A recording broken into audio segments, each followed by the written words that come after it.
नमस्कार, मैं रेणु प्रेती। दूरदर्शन उत्तराखंड देखने वाले सभी दर्शकों का हार्दिक स्वागत और अभिनंदन।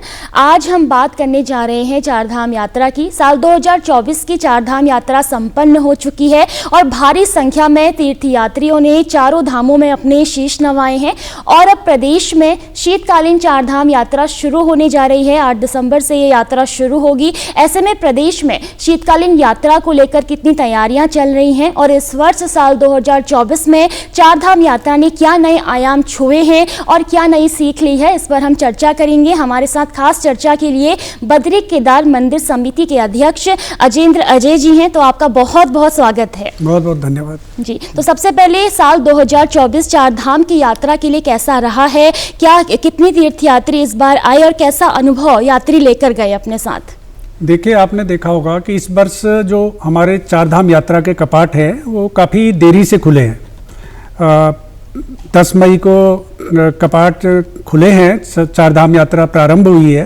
तो एक तरीके से हमारी जो समयावधि थी इस वर्ष कुछ कम रही है गत वर्ष के मुकाबले। गत वर्ष 25 अप्रैल को चारधाम यात्रा प्रारंभ हो चुकी थी और इस वर्ष आपके संज्ञान में होगा कि अतिवृष्टि भी काफ़ी हुई, प्राकृतिक आपदा आई, खास करके केदार घाटी में अतिवृष्टि के कारण से जो पैदल मार्ग था, जो सड़क मार्ग था, कई स्थानों पर बाधित हुआ, कुछ स्थानों पर पूरी तरीके से वॉश आउट भी हुआ था। लेकिन उसके बावजूद, इन सारी परिस्थितियों के बावजूद जो हमारी यात्रा रही वो बहुत सफल रही और जो जिस प्रकार के जो अवरोध आए थे उनको प्रदेश सरकार के स्तर से जो त्वरित राहत और बचाव के कार्य संचालित किए गए, पुनर्स्थापना के जो कार्य संपादित किए गए, माननीय मुख्यमंत्री जी स्वयं तत्काल घटनास्थल पर पहुंचे। उन्होंने मौके पर राहत और बचाव के कार्यों का जायजा लिया। विभिन्न विभागों के जो यात्रा व्यवस्था से जुड़े हुए विभाग थे, एजेंसियां थे, उनके शीर्ष जो अधिकारी थे वो मौके पर मौजूद रहे और उन्होंने यात्रा को त्वरित गति से फिर से सुचारू किया। जबकि उस समय लगातार वर्षा हो रही थी, उसके बावजूद जो हमारी कार्यदायी एजेंसियां थी उन्होंने एक चुनौती भरे अभियान को बहुत कुशलतापूर्वक संचालित किया और हमारी जो चारधाम यात्रा थी उसको फिर से सुचारू किया। और आप आंकड़ों के हिसाब से अगर देखेंगे तो गत वर्ष के मुकाबले इस वर्ष जो प्रतिदिन श्रद्धालुओं की, तीर्थयात्रियों की संख्या का जो औसत है प्रतिदिन के हिसाब से गत वर्ष के मुकाबले इस वर्ष उसमें वृद्धि हुई है। जबकि समयावधि, जो यात्रा काल का जो समयावधि थी उसमें करीब 50-52 दिन इस वर्ष हमको कम मिले। लेकिन उसके मुकाबले, गत वर्ष के मुकाबले हम उस हिसाब से प्रतिदिन के हिसाब से हम औसत देखें तो इस वर्ष बड़ी संख्या में श्रद्धालु तीर्थयात्री हमारे धामों में पहुँचे। प्रदेश सरकार के स्तर से, बद्रीनाथ केदारनाथ मंदिर समिति के स्तर से जो भी श्रद्धालु तीर्थयात्री हमारे धामों में आए उनकी यात्रा सुखद हो, सुगम हो, सरल हो, उसके लिए निरंतर प्रयास किए गए और प्रदेश सरकार ने प्राथमिकता में अपनी सम्मिलित किया चारधाम यात्रा को। माननीय मुख्यमंत्री जी निरंतर मॉनिटरिंग करते रहे, व्यवस्थाएं सुदृढ़ बनाने में जो कोई भी कोर कसर प्रदेश सरकार के स्तर से या जो भी यात्रा व्यवस्था से संबंधित जो भी एजेंसियां थी उन्होंने कुछ भी नहीं छोड़ी है। जी बिल्कुल। जिस अतिवृष्टि की आपदा की आप बात कर रहे हैं वो 31 जुलाई 2024 की बात है। बिल्कुल व्यवधान हुआ था लेकिन त्वरित गति से कार्य हुआ और फिर यात्रा सुचारू रूप से चली। लेकिन जब भी हम केदारनाथ में बात करते हैं आपदाओं की तो साल 2013 हमें ज़रूर याद आता है। तो तब के बाद से, क्योंकि अब जब साल 2024 में यात्री वहाँ पर गए तो कितना बदला हुआ केदारनाथ उन्होंने पाया है, कितना कुछ स्वरूप उसका बदल गया है और क्या कुछ कार्य होने अभी भी बाकी हैं? देखिए, जिन्होंने वर्ष 2013 की केदारनाथ आपदा का मंजर देखा होगा और वो कल्पना कर सकते हैं और वर्तमान में जो केदारपुरी की जो एक नई जो दिव्य और भव्य स्वरूप जो वहाँ पर उभरा हुआ है वो ज़मीन आसमान का उसमें अंतर उनको दिखाई दे सकता है। जिन लोगों ने अगर उस समय नहीं देखा होगा तो गूगल पर सर्च कर करके उस समय किस प्रकार से वहाँ केदारनाथ धाम में तबाही मची थी, उसका दृश्य बड़ा भयावह दृश्य था। और उस समय कोई कल्पना नहीं कर सकता था कि जो केदारपुरी फिर इस नए स्वरूप में उभर करके सामने आएगी। ये माननीय प्रधानमंत्री नरेंद्र मोदी जी के विजन, उनकी परिकल्पना, उनकी सोच, उनकी प्राथमिकता थी कि उन्होंने केदारपुरी को एक नया दिव्य और भव्य स्वरूप दिया। वर्ष 2014 में जब केंद्र में आदरणीय मोदी जी ने प्रधानमंत्री के पदभार ग्रहण किया तो उसके पश्चात उन्होंने केदारपुरी को एक नया स्वरूप देने का एक बीड़ा उठाया और आज केदारपुरी आप देख सकते हैं कि देश दुनिया के आकर्षण का एक नया केंद्र बना है। आपके संज्ञान में ये भी लाना चाहूँगा कि पूर्व में जो हमारी चार धाम यात्रा होती थी उसमें जो सर्वाधिक यात्री जाते थे, श्रद्धालु जाते थे, वो बद्रीनाथ धाम में जाते थे, क्योंकि बद्रीनाथ धाम सुगम है, सरल है, मोटर सड़क वहाँ तक जाती है। प्रधानमंत्री रहते हुए आदरणीय नरेंद्र मोदी जी अब तक 6 बार केदारनाथ धाम की यात्रा कर चुके हैं, और जिस प्रकार से उन्होंने केदारनाथ धाम की यात्रा करी, उन्होंने अपना लगाव दिखाया, और क्योंकि केदारपुरी के प्रति उनका पूर्व से ही श्रद्धा और आस्था बहुत रही है, वो पूर्व में भी काफ़ी वर्षों तक केदारनाथ धाम में रहे हैं, उन्होंने वहाँ पर तपस्या भी करी है। तो केदारपुरी में प्रधानमंत्री जी के आगमन के पश्चात से आज केदारपुरी में जो यात्रियों की, श्रद्धालुओं की संख्या का जो आंकड़ा है वो निरंतर नए कीर्तिमान स्थापित कर रहा है, आप देख रहे होंगे। और जबकि केदारनाथ धाम की यात्रा 17-18 किलोमीटर पैदल चलना पड़ता है, विकट भौगोलिक परिस्थितियां हैं, वहाँ की जलवायु प्रतिकूल रहती है, लेकिन उसके बावजूद इतनी बड़ी संख्या में वहाँ पर श्रद्धालु तीर्थयात्री आ रहे हैं। और माननीय प्रधानमंत्री जी के प्रयासों से, हमारे प्रदेश के माननीय मुख्यमंत्री जी के मार्गदर्शन में आज वहाँ पर 750 करोड़ रुपए से अधिक के पुनर्निर्माण के, जीर्णोद्धार के कार्य हो रहे हैं। वहाँ पर जो मौसम रहता है वो प्रतिकूल रहता है, विकट भौगोलिक परिस्थितियां हैं, उच्च हिमालयी क्षेत्र में अवस्थित धाम है, लेकिन उसके बाद जो हमारी वहाँ पर कार्यदायी एजेंसियां हैं, जो निर्माण एजेंसियां हैं, वो एक बड़े चुनौती भरे अभियान को बहुत मेहनत के साथ में, बहुत तत्परता के साथ में संपन्न करने में जुटे हुए हैं, और विकट मौसम के बावजूद वहाँ पर निरंतर कार्य कर रहे हैं। और जब ये, मुझे लगता है कि जब ये पूरा अभियान संपन्न हो जाएगा तो जो केदारपुरी की छटा होगी, जो केदारपुरी का एक स्वरूप होगा, वो देश दुनिया के लिए एक नए आकर्षण का केंद्र होगा।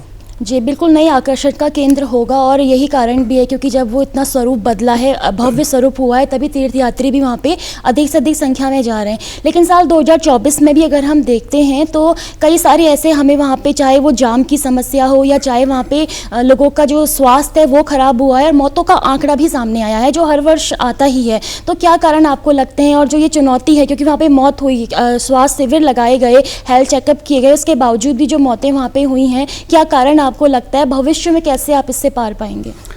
देखिए, मैं एक तो स्पष्ट आपको करना चाहूँगा कि गत वर्ष अगर आप जो वहाँ पर चार धाम में यात्रियों की मृत्यु का संख्या है वो काफ़ी कम रहा है। कोविड के पश्चात में आपको पता है कि कोविड जैसी भयंकर महामारी हुई थी, उसके कारण से कई प्रकार के लोगों को कठिनाइयाँ हुई थी, स्वास्थ्यगत समस्याएं हुई थी।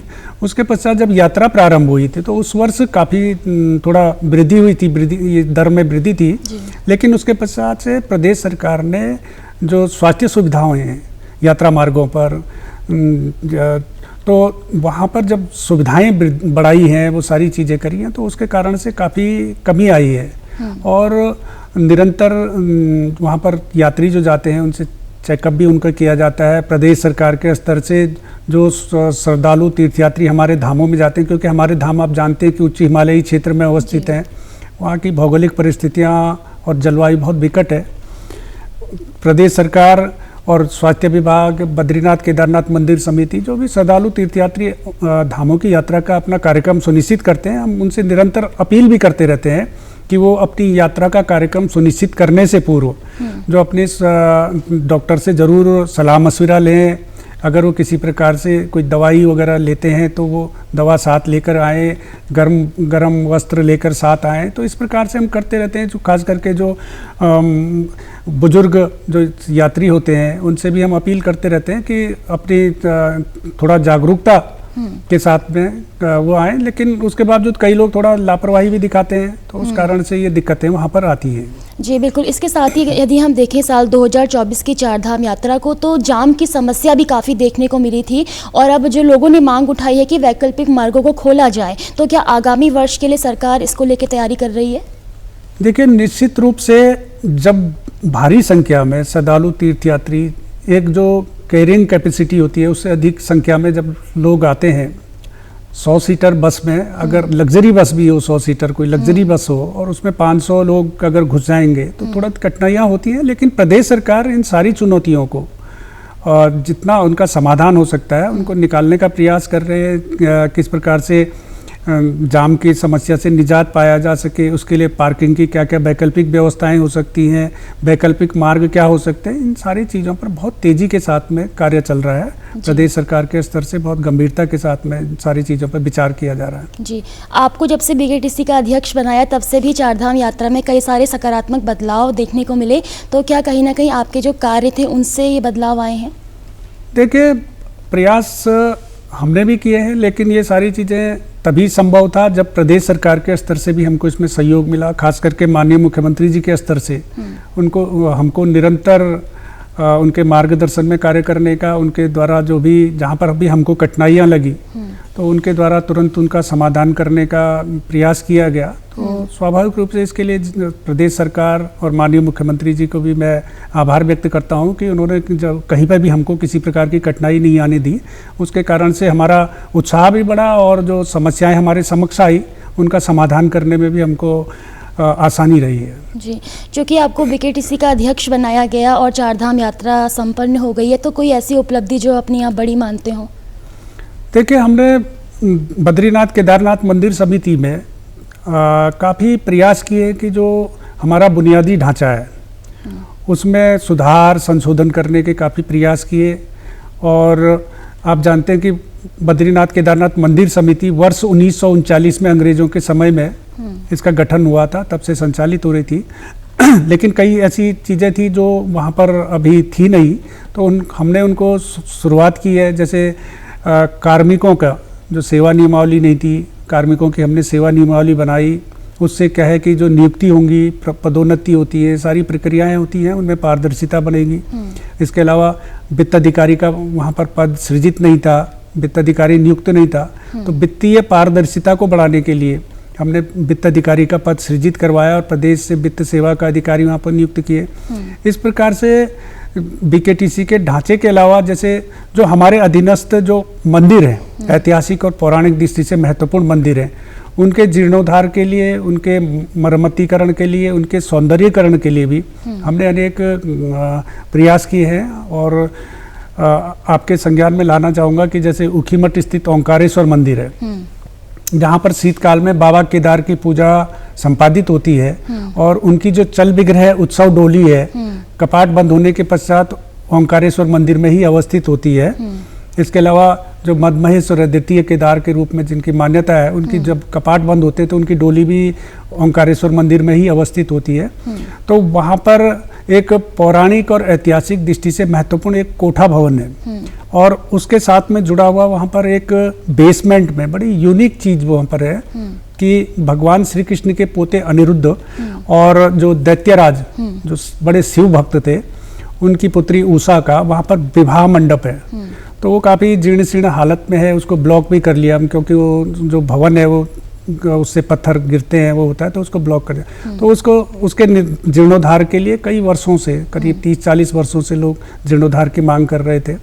तो जब हम आए तो हमने सब अपनी प्राथमिकताओं में उसको सम्मिलित किया और उसके जीर्णोद्धार के लिए, उसके विस्तारीकरण के लिए, उसके सौंदर्यीकरण के लिए हमने 3 चरणों में एक योजना वहाँ पर संचालित की है, प्रारंभ कर दी है। उसका प्रथम चरण का निर्माण कार्य लगभग पूर्णता की ओर है और शीघ्र ही उसके द्वितीय चरण के DPR डिजाइन भी हम तैयार कर रहे हैं और उस पर भी कार्य प्रारंभ हो जाएगा।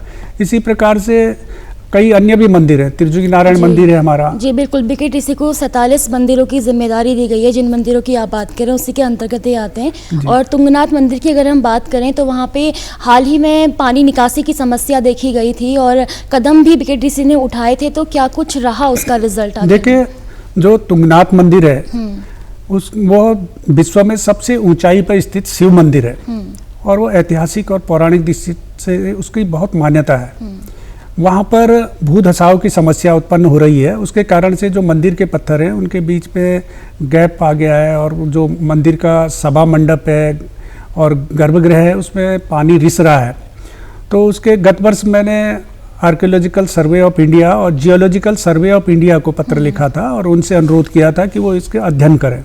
उनकी रिपोर्ट हमको प्राप्त हो चुकी है, उन्होंने अपने कुछ सुझाव दिए हैं। उसके पश्चात हमने central building research centre CBRI Roorkee को भी एक पत्र लिखा और उनसे भी अध्ययन के लिए अनुरोध किया था। CBRI रुड़की की रिपोर्ट भी हमको प्राप्त हो गई है। उसके पश्चात हमने शासन से इस संदर्भ में जो जीर्णोद्धार के मरम्मत के जो कार्य होने हैं उन कार्यों को लेकर के स्वीकृति मांगी थी। शासन ने हमको स्वीकृति दे दी है और उसके लिए उन्होंने CBRI रुड़की को ही कार्यदायी एजेंसी नामित करने और उनके माध्यम से DPR डिजाइन इत्यादि तैयार करने के लिए हमको कहा है। तो ये सारी हमारी प्रक्रियाएं प्रारंभ हो चुकी है और शीघ्र ही हम वहाँ पर जो भी जीर्णोद्धार के जो भी, क्योंकि ऐतिहासिक और पौराणिक दृष्टि से महत्वपूर्ण मंदिर है तो इसलिए हमको भी उचित लगा कि CBRI रुड़की के माध्यम से ही, क्योंकि वो एक विशेषज्ञ संस्था है तो उसके माध्यम से ही सारे कार्य संपादित कराएं। तो शीघ्र ही CBRI रुड़की इसके डिजाइन और DPR इत्यादि तैयार करेगी और हमें उम्मीद है कि अगले वर्ष हम इसका कार्य प्रारंभ भी कर देंगे। और क्योंकि काफ़ी संवेदनशील विषय है और वहाँ की पारिस्थितिकी जो तंत्र है वो भी संवेदनशील है, इसलिए उसमें काफ़ी गंभीरता के साथ में काफ़ी एहतियात बरतते हुए हम उन सारे कार्यों को संपादित कर रहे हैं। और निश्चित रूप से ये एक बड़ा प्रोजेक्ट है और जब ये कार्य संपादित होगा तो एक नया स्वरूप वहाँ पर भी तुंगनाथ धाम में भी लोगों को दिखाई देगा। जी बिल्कुल, तुंगनाथ में हजारों श्रद्धालु जाते हैं, उनकी आस्था का केंद्र है और सभी को इंतजार है उस मंदिर के जीर्णोद्धार का भी। अगर हम बात करें जोशीमठ की, क्योंकि पिछले साल वहाँ पे भूदसाव की समस्या काफ़ी देखी गई थी। एक मंदिर है वहाँ पे प्रसिद्ध नरसिंह मंदिर, जहाँ पे पार्किंग की समस्या भी काफ़ी देखी जाती है, तो इसको लेकर किस तरह का रोड मैप तैयार किया जा रहा है? देखिए, जो नरसिंह मंदिर है हमारा जोशीमठ स्थित, तो वहाँ पर मंदिर जो है हमारा बड़ा भव्य दिव्य मंदिर है। उसके अलावा वहाँ पर भगवान वासुदेव का भी मंदिर है और उसमें बड़ी पौराणिक कलाकृति है, मूर्ति है उनकी, बड़ी सुंदर मूर्ति है। और उसके अलावा दुर्गा मंदिर भी है वहाँ पर। लेकिन वहाँ पर एक कठिनाई है कि जो श्रद्धालु तीर्थयात्री वहाँ पर आते हैं उनको पार्किंग की सुविधा उपलब्ध नहीं हो पाती है। तो हमने इसके लिए प्रयास किए थे, शासन स्तर पर मेरी बातचीत भी हुई थी और शासन ने वहाँ के जिलाधिकारी से प्रस्ताव भिजवाने के लिए हमको कहा था। मैंने जिलाधिकारी से भी बातचीत की थी उस समय कि इसका प्रस्ताव भेज करके शासन को और वहाँ पर पार्किंग की सुविधा उपलब्ध कराई जाए। लेकिन दुर्भाग्य से आपको संज्ञान में है कि जोशीमठ में आपदा हो गई थी, वहाँ पर भूधसाव की स्थिति उत्पन्न हो गई थी। उसके कारण से फिर उस समय में हमको ये प्रक्रिया रोकनी पड़ी। लेकिन फिर से मैंने अधिकारियों से बातचीत करी है कि हम किस प्रकार से वहाँ पर कुछ व्यवस्था सुनिश्चित कर सकते हैं, क्योंकि जब तक वहाँ पर पार्किंग की सुविधा नहीं होगी तो यात्रियों के लिए वहाँ पर मंदिर में आने में थोड़ा दिक्कतें रहती है। तो हम कोशिश कर रहे हैं कि जल्दी से जल्दी उस समस्या का भी हम समाधान कर सकें। जी बिल्कुल, ये तो हम बात कर रहे हैं उन मंदिरों की जो BKTC के अंतर्गत आते हैं और जिनको बिल्कुल नई तरीके से बनाना अभी बहुत ज़रूरी हो गया है। अब बात आती है शीतकालीन चारधाम यात्रा की, जो 8 दिसंबर से शुरू होने जा रही है। तो कितनी तैयारियाँ इसको लेके की जा चुकी हैं, कितना अनुमान है इस बार यात्रियों का इन चारों धामों में आने का? देखिए, चारधाम यात्रा शीतकालीन यात्रा को लेकर के पूर्व में भी बातचीत हुई है, विचार विमर्श हुए, चर्चाएं हुई है, प्रयास भी किए गए सरकारों के स्तर से। लेकिन इस बार जितनी गंभीरता के साथ में प्रयास किए जा रहे हैं प्रदेश सरकार के स्तर से भी और बद्रीनाथ केदारनाथ मंदिर समिति के स्तर से भी, तो शायद ऐसा पहले कभी नहीं हुआ। माननीय मुख्यमंत्री जी स्वयं प्राथमिकताओं में सम्मिलित करते हुए शीतकालीन यात्रा को वो निरंतर प्रयास में जुटे हुए हैं। और जो यात्रा से संबंधित जो भी विभाग हैं या अन्य भी एजेंसियां हैं उनसे निरंतर वो उसमें जो उनकी आख्या है वो मांग रहे हैं। जिला प्रशासनों से भी वहाँ पर जो भी क्या किस प्रकार से वहाँ पर यात्री सुविधाओं का विकास किया जा सकता है, किस प्रकार से यात्रियों को उन धामों की ओर आकर्षित किया जा सकता है, इन सारी चीज़ों का रोड मैप तैयार कर रहे हैं। और जल्दी ही जो शीतकालीन यात्रा का जो स्वरूप है वो मुझे लगता है कि प्रदेश के लोगों के समक्ष आएगा। बद्रीनाथ केदारनाथ मंदिर समिति के स्तर से भी हम प्रयास कर रहे हैं कि जो हमारे शीतकालीन गद्दी स्थल है, जैसे मैंने ऊखीमठ स्थित ओंकारेश्वर मंदिर की चर्चा पूर्व में की है, तो हमारा प्रयास है कि एक तो जो वहाँ पर आधारभूत ढांचा है, जो बुनियादी ढांचा है हमारा इंफ्रास्ट्रक्चर है, उसको डेवलप करें, वहाँ पर यात्री सुविधाओं का विकास करें। तो उसके लिए हम प्रयास कर रहे हैं। इसी प्रकार से नरसिंह मंदिर की भी मैंने चर्चा करी है। इसी प्रकार से हमारा पांडुकेश्वर में योग ध्यान मंदिर है, योग ध्यान बद्री मंदिर, जहाँ पर कि बद्री विशाल जी के कपाट जब बंद होते हैं तो उनके जो बाल सखा हैं उद्धव, भगवान उद्धव जी और धन के राजा कुबेर जो हैं उनकी मूर्ति वहीं पर अवस्थित होती है। शीतकाल में उनकी पूजा वहीं पर होती है। तो वहाँ पर भी किस प्रकार से व्यवस्थाओं को और सुदृढ़ करें, इस दिशा में हम कार्य योजना हमारी तैयार हो रही है और जल्दी इस पे वो होगा। और हमारा प्रयास है कि इन स्थलों के अलावा जो हमारे अन्य भी ऐतिहासिक पौराणिक महत्व के जो हमारे यहाँ प्रदेश में गढ़वाल से लेकर के कुमाऊं तक अनेक ऐतिहासिक और पौराणिक मंदिर हैं। हमारे यहाँ कई मंदिर ऐसे हैं जो कि देश भर में कहीं नहीं है और कई मंदिर ऐसे हैं हमारे प्रदेश में कि जो दक्षिण भारत में है और उसके बाद उत्तर भारत में वो हमारे प्रदेश में ही है। तो इस प्रकार के कई ऐतिहासिक पौराणिक मंदिर हैं, उनको लेकर के भी, उनके विकास को लेकर के भी प्रदेश सरकार प्रयास कर रही है। और आप देख रहे होंगे कि प्रदेश सरकार द्वारा निरंतर मंदिरों के विकास के लिए, उनके जीर्णोद्धार के लिए बहुत त्वरित गति से कार्य किया जा रहा है। तमाम मंदिरों में वहाँ पर आधारभूत सुविधाओं के विकास के लिए बहुत तेजी के साथ में, बहुत तत्परता के साथ में कार्य किए जा रहे हैं। जी बिल्कुल। एक मंदिर और है उत्तराखंड का, काफ़ी फेमस है और वेडिंग डेस्टिनेशन आज के समय में बन चुका है, त्रिजुगी नारायण मंदिर है। आपके BKTC के अंतर्गत ही वो आता है क्योंकि जिम्मेदारी आपको उसकी दी गई है। तो क्या लगता है आपको, क्या क्या आवश्यकता है वहाँ पे अभी और ज़्यादा उस मंदिर को देश दुनिया में पहुँचाने के लिए? देखिए, जो त्रिजुगी नारायण मंदिर है उसके बारे में मान्यता है कि वो वहाँ पर शिव पार्वती का विवाह स्थल था। बड़ी संख्या में देश विदेश से लोग आते हैं वहाँ पर और विवाह कार्यक्रम आयोजित करते हैं। वेडिंग डेस्टिनेशन के रूप में उसकी पहचान है। बद्रीनाथ केदारनाथ मंदिर समिति भी प्रयास कर रही है कि वहाँ पर जो इंफ्रास्ट्रक्चर है वो मंदिर परिसर का सुंदरीकरण हो, विस्तारीकरण हो, क्योंकि अभी जो मंदिर परिसर है काफ़ी कंजेस्टेड है, काफ़ी सीमित संख्या में लोग वहाँ पर रह सकते हैं। तो हम उसके विस्तारीकरण के लिए भी कार्य कर रहे हैं। हमने अभी वहाँ पर आर्किटेक्ट और अपने इंजीनियर्स की टीम भेजी थी और उसके DPR डिज़ाइन इत्यादि तैयार कर रहे हैं। तो वो भी हमारा एक बड़ा प्रोजेक्ट है और एक ड्रीम प्रोजेक्ट है कि हम त्रिजुगी नारायण को और वहाँ पर सुविधाओं को और अधिक वहाँ पर विकसित कर सकें। इसके अलावा अभी माननीय मुख्यमंत्री जी वहाँ पर उन्होंने भ्रमण भी किया था चुनाव के दौरान। अभी केदारनाथ विधानसभा चुनाव के दौरान में माननीय मुख्यमंत्री जी मंदिर में गए थे, उन्होंने पूजा अर्चना करी थी। तो उस दौरान में वहाँ पर स्थानीय लोगों द्वारा भी कई समस्याएं रखी गई थी और मांग भी की गई थी। तो मुख्यमंत्री जी द्वारा आश्वस्त भी किया गया है कि उस जो त्रिजुगी नारायण है क्षेत्र, उसका वहाँ पर एक विस्तृत मास्टर प्लान तैयार किया जाएगा और मास्टर प्लान के अनुरूप उसको वहाँ पर विकास किया जाएगा। जी बिल्कुल। इस समय अगर हम प्रदेश में देखें तो चारधाम प्राधिकरण के गठन की चर्चाएं भी जोरों पर हैं, तो ये कितना ज़रूरी है और इससे क्या लाभ होगा? देखिए, आप जानते हैं कि जो तीर्थाटन है वो हमारे प्रदेश की एक तरीके से आर्थिकी की रीढ़ कही जा सकती है। खास करके चारधाम यात्रा जो है सबसे बड़ा इवेंट हमारा प्रतिवर्ष होता है। इसके अलावा हमारे प्रदेश में कांवड़ यात्रा में भी प्रतिवर्ष करोड़ों लोग श्रद्धालु शामिल होते हैं, आते हैं। इसके अलावा राज जात है, नंदा देवी राज जात होती है, कुंभों का आयोजन होता है। तो इस प्रकार से अनेक धार्मिक मेले, अन्य भी अनेक धार्मिक मेले हैं, स्थान स्थान पर होते रहते हैं।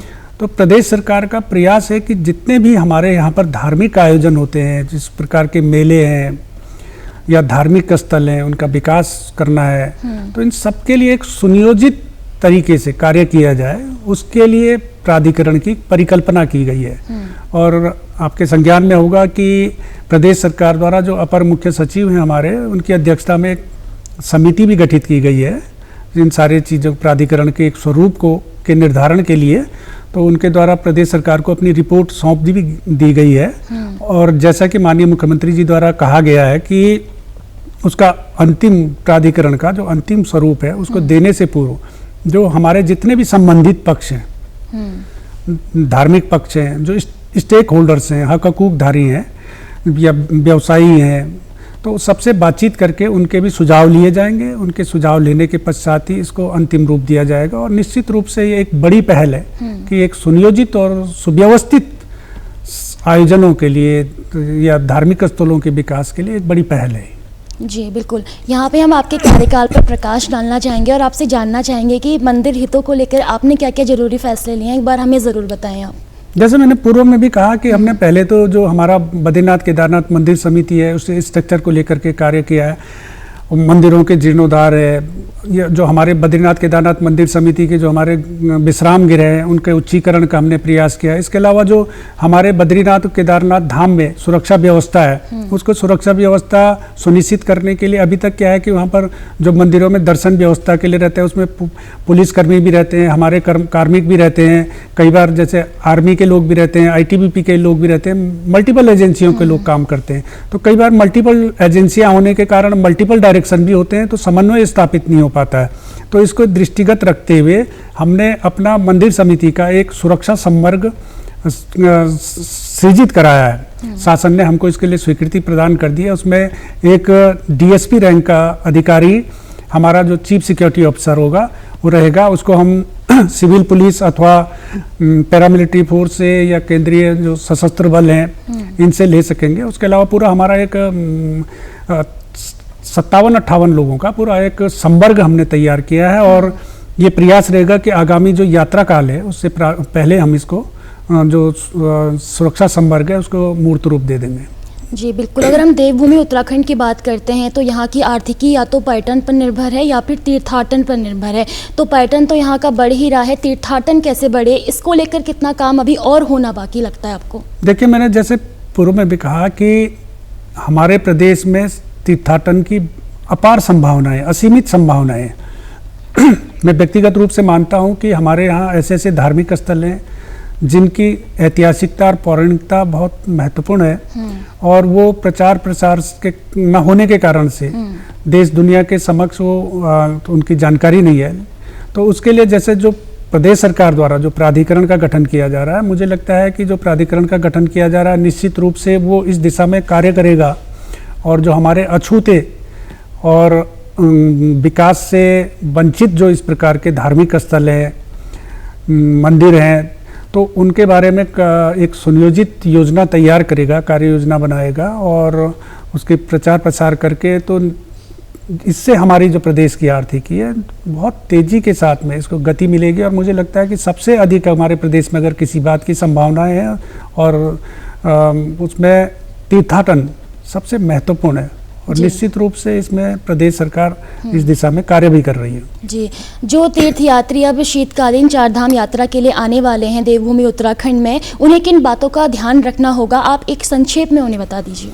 देखिए, आप जानते हैं कि हमारा जो पर्वतीय क्षेत्र है, पर्वतीय क्षेत्र में क्योंकि जाड़े का मौसम है तो ठंड भी रहती है और हालांकि मैं ये भी आपके माध्यम से कहना चाहूँगा जो श्रद्धालु हैं, तीर्थयात्री हैं, कि मैदानी क्षेत्रों में कई स्थानों पर भयंकर कोहरा लगा रहता है जाड़ों के समय में, लेकिन हमारे पर्वतीय क्षेत्रों में ईश्वरीय कृपा है कि अच्छी धूप खिली रहती है। तो आप यहाँ पर देव दर्शन करने भी आइए और गुनगुनी धूप का, पर्वतीय क्षेत्रों के पहाड़ों की गुनगुनी धूप का भी आनंद लीजिए और यहाँ के प्राकृतिक सौंदर्य का भी आनंद लीजिए। जी बिल्कुल, बहुत बहुत धन्यवाद आपका। चारधाम यात्रा संपन्न हो गई है और बहुत ही अच्छे से संपन्न हुई है, इस पर बातचीत करने के लिए। और जो यात्री शीतकालीन चारधाम यात्रा पर आ रहे हैं उनको किस तरह की तैयारी करनी है, इस पर बात करने के लिए बहुत बहुत धन्यवाद आपका। तो शीतकालीन चारधाम यात्रा 8 दिसंबर से शुरू होने जा रही है। जो भी तीर्थयात्री देश दुनिया से यहाँ आ रहे हैं तो विशेष तौर पर अपनी सेहत का ध्यान रखते हुए आएँ और ज़रूर यहाँ के सभी जो धाम शीतकालीन में खुले हुए हैं उनके दर्शन करें। उम्मीद करते हैं आपको ये चर्चा बेहद पसंद आई होगी। फिर मिलेंगे नए मेहमान के साथ, तब तक के लिए मुझे दीजिए आज्ञा। नमस्कार।